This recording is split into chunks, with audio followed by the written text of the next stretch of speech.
Atong ang may revelasyon sa hiwalayan nila ni Sunshine Cruz.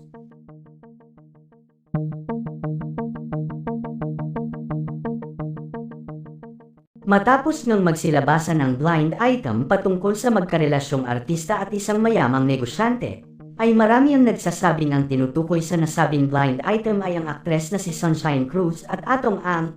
Matatandaan na inamin nga ni Atong ang relasyon nila ni Sunshine matapos ang makailang beses na public appearance nila together na sweet na magkasama. Dahil dito naging usap-usapan ang kanilang relasyon dahil na din sa sikat na bilyonaryong negosyante itong si Atong Ang. Samantala sa inilabas ng blind item ni Manay Christie ay marami ang talagang nagsasabing si Sunshine at Atong ang tinutukoy dito. Ilang araw na din kasing usap-usapan na umano'y hiwalay na nga daw si Sunshine at Atong matapos ang ilang buwan nilang relasyon. Tila nga matapos ang kanilang masayang pagsasama ay nasira na lamang ito ng ganong kadali lamang.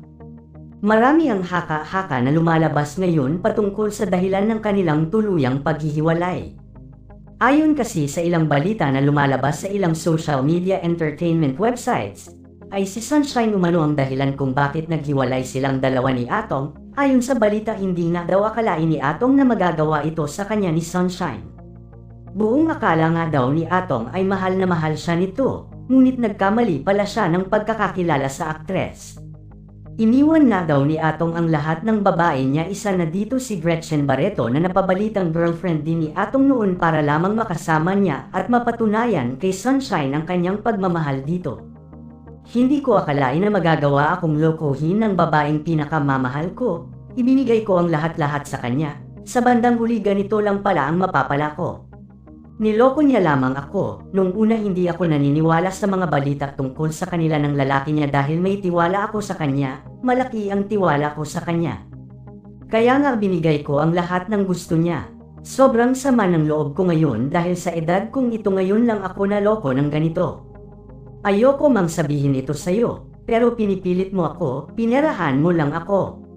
Saad ni Atong Ang sa isang panayam dito, hindi man diretsahang inamin ni Atong ang tunay na dahilan ng kanilang paghihiwalay. Ayon naman sa karamihang netizens tila pinagpalit na si Atong ni Sunshine sa ibang lalaki matapos nitong mapakinabangan ang pera ng bilyonaryong negosyante.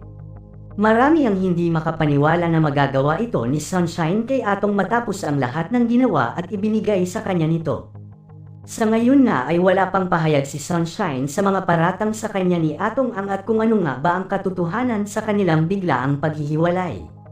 Siguradong pag-uusapan ito sa social media at tiyak na pagpipiestahan ang kanilang hiwalayan, lalo pa at napabalitang magkakaso si Atong Ang laban kay Sunshine Cruz, sabay-sabay ng aabangan ito ng madla at tiyak na magiging kontrobersyal ang usaping ito.